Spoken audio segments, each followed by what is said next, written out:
देखिए, कल 28 अगस्त था और बड़ा दुख हुआ था कि नामूस रिसालत के लिए आवाज उठाने वाले वारिस पठान को पुलिस ने अरेस्ट मुंबई से गिरफ्तार कर लिया था। और आज बड़ी खुशी की खबर है कि आज वारिस पठान को 29 अगस्त को रिहा कर दिया गया है। और वारिस पठान ने जेल से आते ही, पुलिस के पास से आते ही एक इंटरव्यू दिया है जो सुनना बेहद हमारे और आपके लिए जरूरी है। उसके अंदर उन्होंने कुछ नसीहतें हम लोगों को पेश की हैं। वो जरा इंटरव्यू आप सुनिए, उसके बाद में मैं आपसे कुछ बात करूंगा। अरेस्ट रामगिरी प्रोटेस्ट का आह्वान किया था, वर्ली पुलिस स्टेशन में अभी आपको डिटेन किया है, बताएंगे क्या मामला कल से लेकर आज तक? ये देखिए, गुस्ताख रसूल रामगिरी ने जो अल्फाज इस्तेमाल किए वो सिर्फ भारतीय मुसलमान नहीं, पूरे विश्व के जो मुसलमान हैं उनके दिलों को चोट पहुंची है, आहत हुआ है। हमने काफ़ी जगहों के ऊपर एफआईआर रजिस्टर करा है। हमने सरकार से मांगनी की कि उसे अरेस्ट किया जाए। अरेस्ट क्यों नहीं करती सरकार? क्यों शिंदे सरकार उसको बचाना चाह रही है इतने एफआईआर होने के बावजूद? जबकि इसी तरह से मुफ्ती सलमान अजहरी साहब ने सिर्फ एक बयान दिया था, एक अशार पढ़ा था, किसी का नाम भी उन्होंने नहीं लिया था, उनको अरेस्ट कर लिया गया, आज तक वो हिरासत के अंदर है। तो हमने कहा संविधान तो इक्वालिटी की बात करता है, सबके लिए एक ही है, तो फिर उसको क्यों अरेस्ट नहीं किया जाता? हम इस सिलसिले में डीजीपी मैडम को जाके मिले, रश्मि शुक्ला जी से, हमने उनको निवेदन दिया कि आप उसको अरेस्ट करिए, इतने एफआईआर होने के बावजूद उसको अरेस्ट नहीं किया जाता, हम कर रहे। तो काफ़ी लोगों का दिल को ठेस पहुँची। लोगों ने कहा वारिस भाई हमको पीसफुल प्रोटेस्ट करना चाहिए इसके लिए, और संविधान ने हमको अधिकार दिया है कि अगर हम सरकार की किसी बात से असहमति रखते हैं तो हम जाके पीसफुल प्रोटेस्ट कर सकते हैं। तो आज नागपाड़ा जंक्शन पे 3 बजे मजलिस इत्तेहादुल मुस्लिमीन की जानिब से पीसफुल प्रोटेस्ट रखा गया था, जिसमें हमारे मुंबई प्रेसिडेंट रईस लस्करिया साहब भी आने वाले थे सब। अब रात को मेरे को 168 का नोटिस दे दिया कि आप नहीं कर सकते। अरे साहब मैं क्यों नहीं कर सकता, मुझे जवाब दो, संविधान ने मुझे इजाज़त दिया है। उसके बाद में सुबह में बोले ठीक है आप जाइए, लेकिन कुछ लॉ एंड ऑर्डर का नॉलेज कुछ भी अगर हुआ तो मैं जवाब दे रहता था। अगर हुजूर के लिए वारिस पठान को फांसी पे चढ़ना भी पड़ गया तो मैं फांसी पे चढ़ जाऊंगा खुशी खुशी, क्योंकि मेरे हुजूर का मामला है।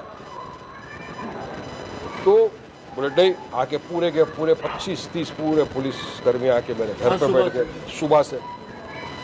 मैं बोला ठीक है सब नहीं जाने नहीं देंगे, बोला सब जाता हूँ मैं, बोला नहीं, फिर बोला ठीक है आप जाइए। अब नीचे आया, मुझे लगा लोग मेरे को जाने देंगे, मेरे को बोला कुछ करना मत, लेकिन सीधा मुझे वर्ली पुलिस स्टेशन ने, आपने देखा किस तरह से पूरा उठा के गाड़ी में डाल दिया, मेरे साथ मेरे लोगों को लेके आ गए वर्ली पुलिस स्टेशन। मैंने कहा साहब मेरा गुनाह क्या हो तो बताओ मेरे को, अभी तक तो मैं गया भी नहीं वहाँ पे, फिर आप कैसे अरेस्ट करते हो? प्रिवेंटिव डिटेंशन का भी मेरे को भी कानून थोड़ा मालूम है, किस तरह से आपने मुझे पकड़ के रखा।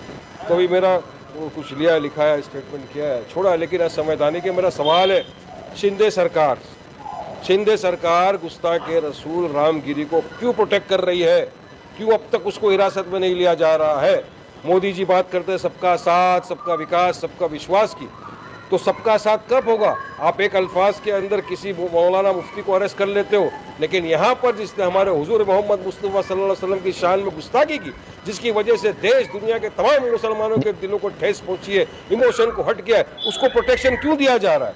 ये शिंदे सरकार चाहती है कि चुनाव आ रहा है, पोलराइज करे, क्योंकि अभी हर मौजू पे फेल हो गई है। डेवलपमेंट विकास का कोई मुद्दा नहीं है, अब इनको पोलराइज करना है, हिंदू मुसलमान करना है, इसलिए उसको बाजू में बिठाकर बोला जा रहा है कि तू फिक्र मत कर, हम तेरे साथ हैं। तो ये किस तरह की राजनीति है? अभी क्या कर रहे हैं? अभी इन्होंने क्या किया है? अभी मेरे को बोला कि ठीक है अभी पूरा आ रहे घर पे छोड़ने के लिए, घर जाइए आप, वहाँ नहीं जा सकते। और जो प्रोटेस्ट में आ रहे थे, हजारों की संख्या में आ रहे थे सब लोग, सबको पूरी घेराबंदी करके रोक के किसी को अलाउड ही नहीं कर रहे। इन्होंने रास्ता बंद किया है नागपाड़ा जंक्शन पे, मैंने बंद नहीं किया, इन्होंने रास्ता बंद कर दिया, किसी को आने नहीं दिया जा रहा है वहां पर। लोग आ रहे हैं, ये कोई पॉलिटिकल पार्टी नहीं है, ये एक जिसके दिल को ठेस पहुंची है हुजूर की शान में गुस्ताखी हुई, उसकी वजह से वो आ रहे हैं समर्थन। आप नागपाड़ा जाएंगे? नहीं, मेरे को तो बॉन्ड लिखा के लिया, नहीं जा सकता हूँ, लेकिन संवैधानिक तौर से जब तक गुस्ताख रसूल रामगिरी को हिरासत में नहीं लिया जाएगा, हमारा संघर्ष जारी रहेगा। देखिए, आपने मुकम्मल इंटरव्यू को सुना। वारिस पठान ने कहा कि अगर हुजूर के नाम पर अगर मुझे फांसी के फंदे पर चढ़ना पड़े तो मैं ये भी बड़ी आसानी के साथ कर लूंगा। और कहने का उनका मकसद ये था कि सिर्फ आप अगर नामूस रिसालत के लिए आवाज उठाएं तो कानून ही के दायरे में रहकर के उठाएं, संविधान को मद्देनजर रखते हुए। वरना अगर हम और आप संविधान से आगे निकल जाएंगे तो जिस तरह ये पुलिस हमारे उलमा को और हमारे नेताओं को गिरफ्तार कर रही है, फिर आम आदमियों को भी गिरफ्तार करना शुरू कर देगी। इसलिए जरूरी है कि आप आवाज उठाएं, लेकिन कानून ही के दायरे में रहकर ही आवाज उठाएं। और इस वीडियो को आगे लोगों में जरूर शेयर कर दें।